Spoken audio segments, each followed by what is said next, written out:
kadume Kutte kapengin kalame Mai khay selin Ngay lut na tintu Bakay batsay na kaoye Kaya sa wite Ako min zayla oyo wite Ahing thay dâu se Abak sa ye Amela asim Nang lekin bakay lupina Sayin sa wite Apat na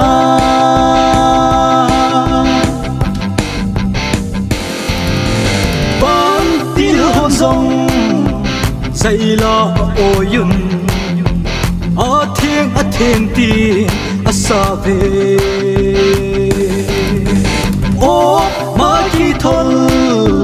Chung leng gan hing ho Ba cha nam kim min a choya ne Khai ye sa wite La ko min zayla o yu wite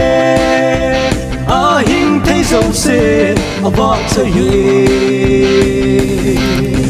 Amela asim Nang lekin bakay lupina Sayin sa wite Apat na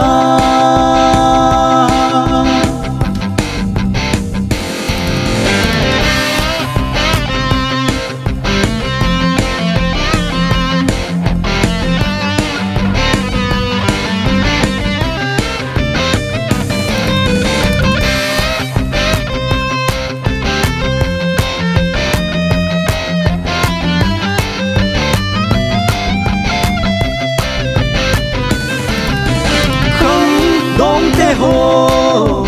ate akang song bakay lupina sao hite bakay apay at so sinapay nang hung sein anom chume kaya sao hite ako min zayla oyo hite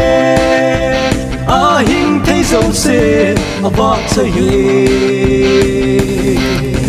Amela asim Nang lekin bakay lupina